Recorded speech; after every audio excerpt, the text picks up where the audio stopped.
Hello and welcome to this episode of Conscious Design. I'm your host, Ian Peterman, and author of the book Conscious Design.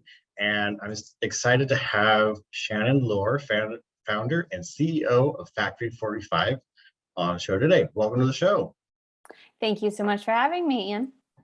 Yeah, so I found you looking at and saw what you guys are doing. You're doing a lot of work in sustainability and fashion and helping other people start their own fashion companies, but in a sustainable way. And I'd love to hear how, because everybody seems to have a unique story of how they get into sustainability and products. So I'd love for you to share a little bit of your story on how'd you get here to doing what you do now? Yeah, it was it was not a direct path. It rarely is. I was a journalism major in college, actually, so no interest in sustainability or fashion. As a matter of fact, I would consider myself like a fast fashion bargain bin junkie in college. I would go to Forever 21, buy a dress to wear that night, wear it once, throw it into the back of my closet, never wear it again. I was definitely a part of the fast fashion problem. And it wasn't until I started looking into building my own business and my own brand and just investigating the fashion industry and what it would take to bring a physical product to life that I realized how damaging, polluting, really just dirty the fashion industry is. And that's what led me to go down the road of seeing what it would take and what it would mean to create a sustainable fashion brand. Got it. And in that journey, taking your own brand, did you do just one? Like how was that journey? Was it a long one? Was it a lot of exploration? Oh yeah.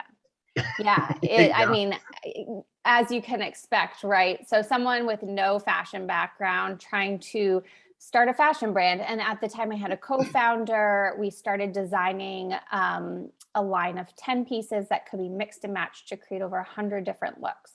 So the idea was we were, after college, we were traveling the world. We were aspiring minimalists. We were backpackers. And so it was a wardrobe that we ourselves wanted. It would make it easier just to get dressed, throw everything in a backpack and be on your next adventure. But what we quickly realized was how difficult it was. It was difficult to find sustainable fabrics. It was difficult to find a manufacturer who would work with us. It was difficult to find buttons that weren't made out of plastic. It was difficult to find drawstrings that weren't made out of nylon or synthetics.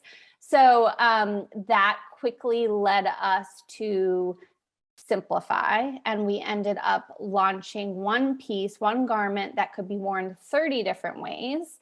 And it was made with 100% recycled materials, organic cotton drawstrings, natural wooden buttons, and the manufacturing was within a 50-mile radius in the US. Wow, that's a pretty tight circle for a manufacturing supply chain. Yes, it was pretty unheard of at the time, especially when people weren't even using the word sustainability and fashion in the same sentence. Right. How long did it take you guys to do that and be able to actually get your first sustainable product out there? It took a year and a half. Yeah, so it was a lot of emailing, cold calls. We reached out to, farmers in Texas, professors in Missouri, an eco-friendly supermodel in Brooklyn. Like we were all over the place just trying to network our way in, because anyone who knows about the fashion industry and manufacturing knows it's very closed off. It's hard to get doors to open for you. So that was a big part of it, was just trying to put our supply chain and manufacturing together. And when you're going through that, so like a 50-mile radius, that's something not everyone, especially early on, was really thinking about, is all the cost of shipping. Mm-hmm. You mentioned that, minimalism was something that you guys were really thinking about. You were were living a more minimalist lifestyle. Do you think that impacted or helped to guide the sustainability side? Do you feel like they're in a way work together? Did that help, or is it not I related?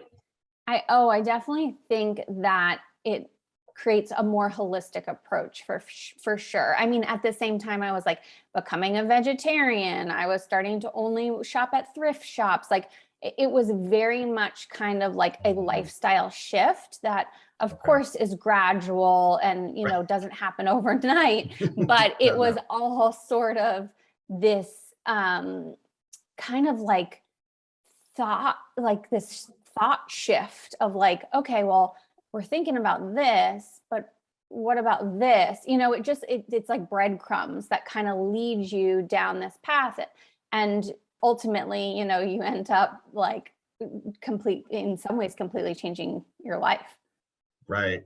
Yeah, it's never, when you look at it initially or while you're in the middle of it, it never seems like a huge, you're like, oh well, that makes logical sense. And then you look back 2 years, you're like, oh wow, that's Oh yeah. I'm not the same person. This has all changed. We're now only doing these things and never these things anymore. And it's Yep. a big shift. Hmm. When you fast forwarding a little bit to now, you run Factory 45, you are helping others along this same journey. You've obviously shortened it a little bit. You've be able to speed it up. Hmm. But are you seeing the types of people coming to you? Is it mostly people who are already super sustainable, super, already there? Or are there more people like you were initially, like starting at the beginning and you're exploring, and now one of the things is, oh well, I should also start a sustainable fashion line, and that's part of kind of that journey. Yeah, I would say it's probably about 75% of people are already like invested in sustainability in some way and are, you know, particularly drawn to Factory 45 because of the emphasis on sustainable fashion. And then there are about 25% of people who just want to start a fashion or accessories brand, and we're able to kind of guide them into ways they can incorporate sustainability into their supply chain without sacrificing the product, you know, the design, the functionality, the fit. I always say you cannot make, you know, concessions on the product itself for the sake of sustainability, because if you make the most sustainable product that's ever existed and it only sits in someone's closet and they never wear it, or they end up throwing it out right away, then it's not sustainable. So yeah, I would say it's about a 75-25 split. Got it. And that's, so what you're talking about too is right. The sustainability is a great thing, but if nobody buys it or if nobody uses it, that's Yeah. also not sustainable. Oh, That totally. kind of ruins your sustainability if it just sits there, or worse, you pay to make it and then it sits there and nobody buys it at all. And that's something that we talked about before. One of the things you do is you help guide people through pre-selling to make Yes. sure you're not, because one of the biggest wastes in the fashion industry, that at least to my understanding, is that they buy 1,000 of something and they only sell 900 of them, and they end up having just this leftover mass amount of clothes for every style that just never gets sold. And go to secondary stores, like North and Ragger, and all those other second, you tear it down eventually, but eventually there's still leftover. No matter no matter what you do, there's Yeah. leftover, which is part of a Yeah. huge issue. The finished garment waste in the fashion industry, and I'm talking like the bigger brands, you know, there are brands that have been caught just throwing out trash bags of perfectly good garments, slashing through them so that they can't be resold but are going to go to a landfill or incinerator. Like that is a huge issue. And so part of the sustainability conversation, at least from what I do in my work, is pre-selling so that you have customers before you create any inventory. You know that that garment has already been sold. So this is great from a sustainability standpoint, but also from just a risk standpoint, from you can reduce your own risk in terms of money and time and energy into, again, knowing that you're going to have customers and you're not creating any inventory that you can't sell. Right. And is there any other points? So obviously, pre-selling is really important. The materials are really important. What other things do you look at when you're looking at sustainability on this holistic level? What are other areas that you really go, oh, we really need to care about this when it comes to, you and everybody you're helping launch fashion with? Yeah, I think end life is one that's often overlooked, the end life of a garment. And it's very important because, again, it's like, okay, you've used that garment. Hopefully it's well made and it's trendless, timeless, durable, and you can wear it for years and years and years to come. That's the goal, is like heirloom pieces, right? That you'll be able to like pass down. But when that's not the case, what is the end life of the garment? Is it made of entirely natural fibers so that it can break down and compost back into the ground? Or is it made of one single type of recycled fabric that can then be broken down and recycled into new thread and made into a different fabric? Can it be, is there a buyback program? Does the brand offer a buyback or at least take back of the garment so that they can repurpose it or upcycle it into something new? I think all of those things are important to consider because, again, it can be the most sustainable garment, but if it's just going to sit in the landfill, for the next 100 years piling up, then, is it sustainable? Yeah, I think that's something across the board, not even in just fashion, but products that I work on. That's almost never, most of my career is working on products where that was never even a conversation. It was always just assumed that, oh, it'll be thrown away, I guess. Yeah. No, nobody really talked about it, actually. It wasn't even a thought that we had in designing things. And so that's part of why we have the issue, right? Yeah. Is we have piles we and have piles of garbage that we didn't think about what would happen at the end of life. So that's great. It's so important that we stop skipping that step, because it's a huge step that happens. Now, the other thing that I still even get people that are convinced you can't be sustainable and profitable. So that's something that you've launched your own brand, you've helped people launch multiple brands. Kind of, what do you see? Do you see sustainable as more profitable? Do you see it as how do you approach that whole profit, but also a sustainable metric, and kind of where do you see it going? Yeah, I think you just need to know who your customer is. I think there is a segment of customers who are willing to pay more so that your margin can be a little bit bigger, so that you can be profitable, and not try to compete with the mainstream or fast fashion brands. Like, that's never going to be a win-win situation. That they just, you can't compete with $5 t-shirts. So you want to really identify who is that target customer who's willing to pay more, because they know that they are, again, going to wear the garment for years to come. They're going to, it's going to be a staple in their closet, and they know that they are buying less and buying better. So I think that's really what it comes down to, is don't sacrifice your margin. You need to, factor that in so that you can be profitable, but knowing that there are customers out there who are willing to pay more, and, it's a matter, obviously, of finding them. Right. So you see it as more of a marketing, right? Making sure that you don't compete with a $5 t-shirt, because you're not 100% plastic. You just can't do that. And finding the people who do care, that do go, yeah, I want to pay for a sustainable product that's going to last. I'm willing to invest, and make sure your margin is there.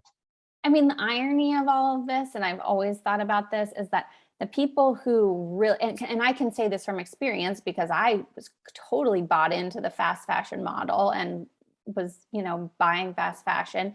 But probably at the end of the year, the people buying fast fashion, $5 t-shirts, $10 dresses, probably you're spending about the same amount as the people who are buying more expensive quality garments. They're just buying way less of it. So that's the Right. interesting thing too, is like it kind of evens out in a lot of cases. Well, and even if you are the person that buys a $5 t-shirt and wears it, they also don't last really long. Right. So right, that $5 doesn't last that long. I mean, you could make an argument for kids who grow really quick. Yeah. Technically, you don't need to, but once you stop growing, your reason to have something not last long goes away Yes. pretty quickly. So I would imagine from the longevity part too, if longevity is part of the sustainability portion, you'll buy one piece that just lasts. Mm-hmm. Especially if you last years. None of the $5 t-shirts I ever got lasted years. No. They just didn't. Right. And when you look at the cost per wear, that's something that we should start to consider.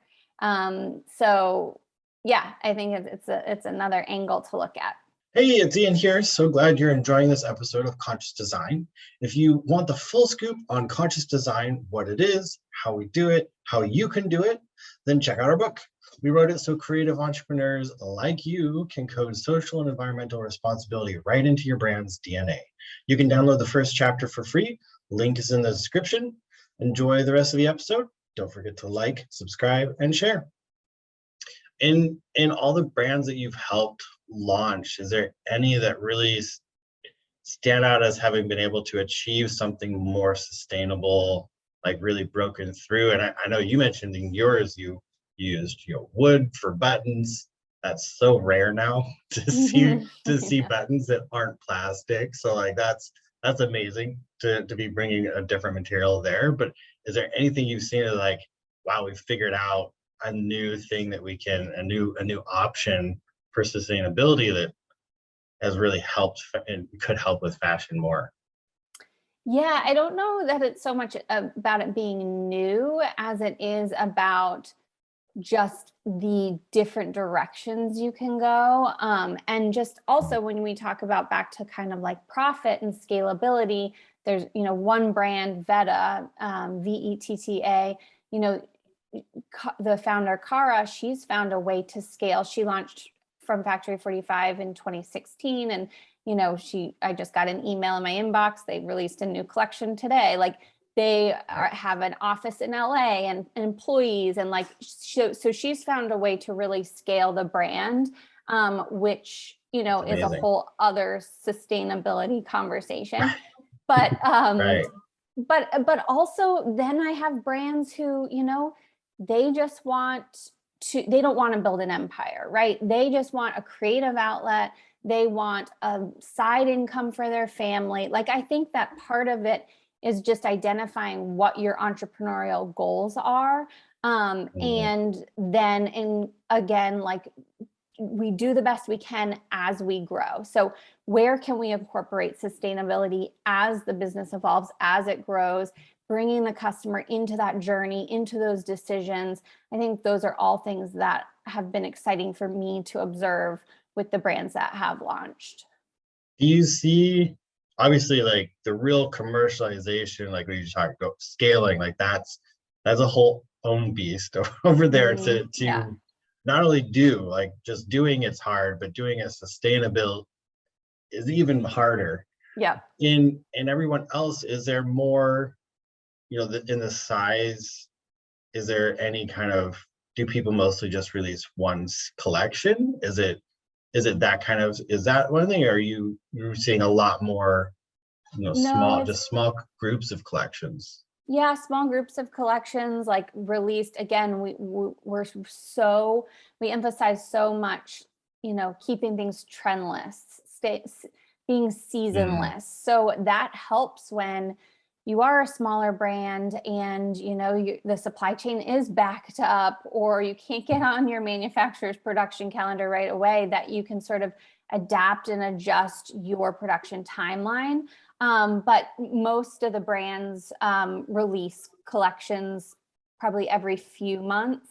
And then some of the ones that are more established, it's maybe more often, but again, it's mostly seasonless, trendless, timeless. Got it. So more of a, again, it's fewer is better if you do it right. Yeah. Yeah. Kind of mentality. Yeah. Awesome. And you can go back and create more inventory of your best selling pieces. It gives you time to sort of observe what your customer wants, what they're asking for, where you can make design changes to, increase sales on that particular garment, instead of just rushing into the next collection, not taking in customer feedback, and then just thinking that you have to keep up with, right now we have 52 trends a year because of fast fashion. That is a trend. A week, a trend a week. A trend a week. So to think that you're going to keep up with that, or should keep up with that, is just, never going to happen for a small brand, and shouldn't. And I think the ones that embrace the slower production calendar are the ones who I think do really well. So you're seeing the ones that don't try to keep up. They slow down. They do a few trends a year rather than 52. That was a lot. Those are the ones that are really seeing success. They're able to do this more. I'd say it's a more measured approach of going, here, let's design something, see if people like it. If they like it in pre-sale, then order, and then get feedback, and then do kind of slow iteration, which in this world is it seems glacier if you're doing it only a few times a year, but that seems to be. It can, but it's also like such a great way to get your customers excited. It's like that, again, from a marketing perspective, it's like the pre-launch build up, we're getting ready to release new pieces, like asking for them to vote on fabrics or colorways or design elements, like all of that sort of conscious design process can be really leveraged from a marketing perspective to grow the brand.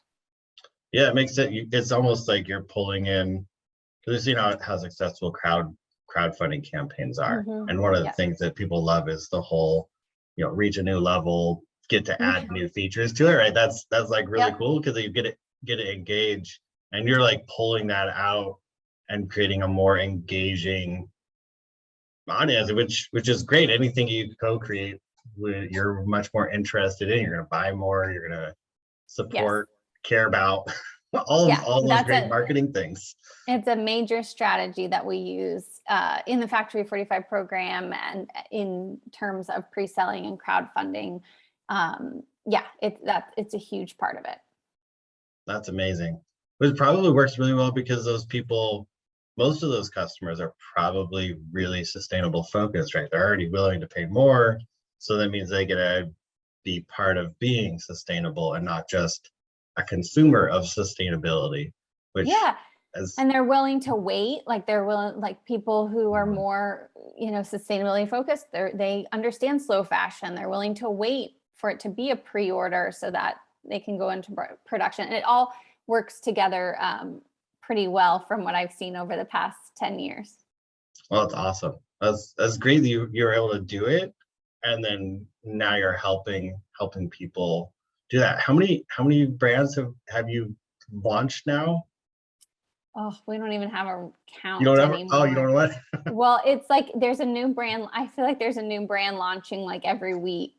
But you can go to the Alumni Stories page or the Market45. We have Market45. That's our ethical fashion marketplace. You can see the brands that some of the brands, not every brand's on there, but some of the brands that have launched through Factory45. And Market45 is just for Factory45 alumni. Yes. Is that correct? Yes. Yep. Awesome.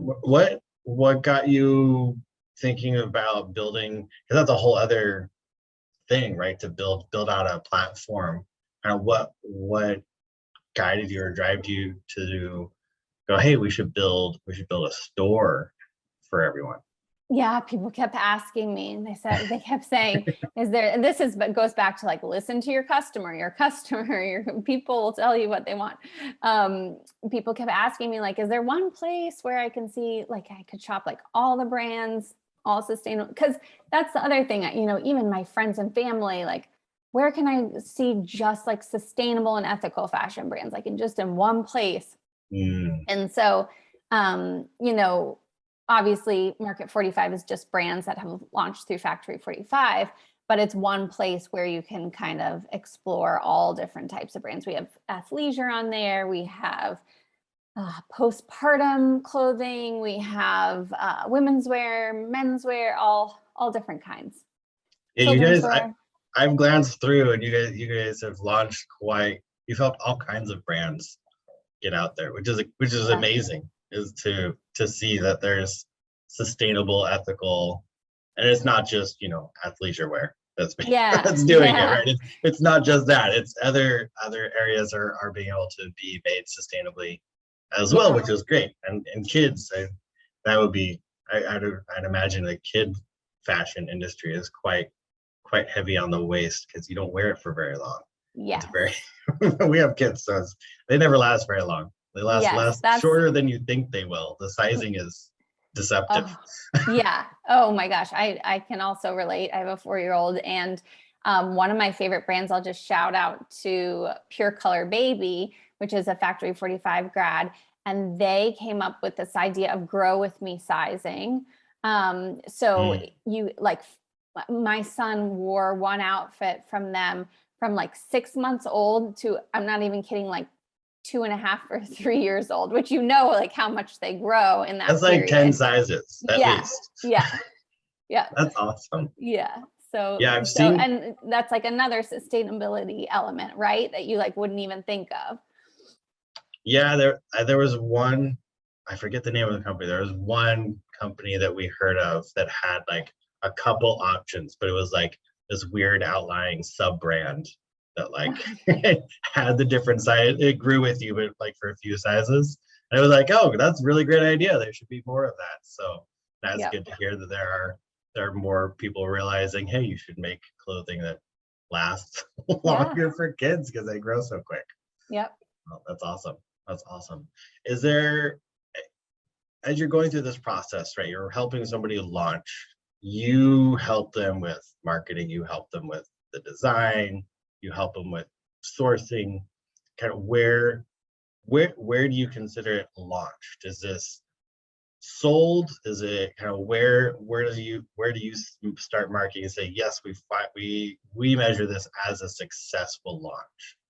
Yeah, so we measure a launch as a pre-sale campaign. So whether that is a crowdfunding campaign like Kickstarter, or a pre-sales campaign on your own e-commerce site like Shopify, we teach a strategy also called the virtual pop-up, which happens on Instagram, but it's also a pre-sale. So there's all different kind of like pre-selling strategies we teach. And once you do pre-sell, like start your campaign, which usually if you're following the Factory 45 way, then it has a finite period of time. It's either like 30 days or 2 weeks.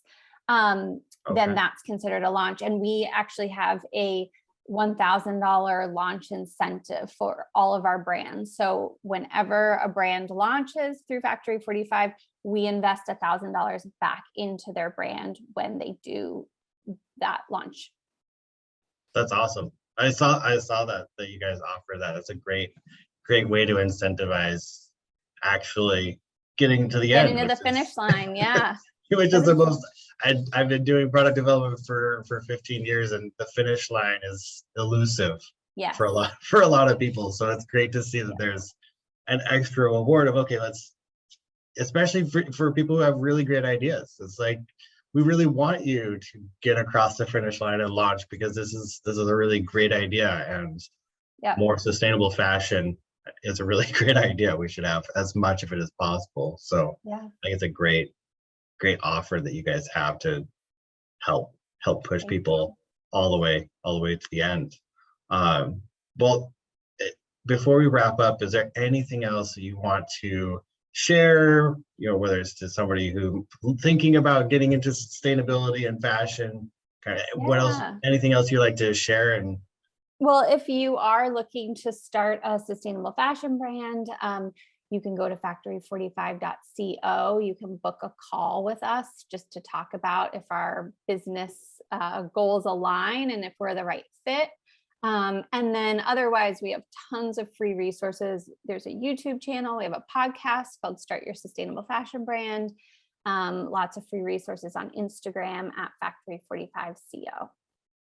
Amazing. Well, anybody that's looking, you should definitely check out Factory 45. Your guys, you do a lot, so it's great. It's a great resource, and I really appreciate you taking the time to be on the podcast to be able to talk about fashion and sustainability, and hopefully helping to slow down fashion overall. Get enough slow fashion out there. Maybe we'll hit a medium fashion as an average. Oh man, what a day that would be. Yeah. I feel like it might be a ways off, but I feel like it's a really good goal to get towards. So yeah, I really appreciate being able to chat and share what you're doing. Thank you so much for having me.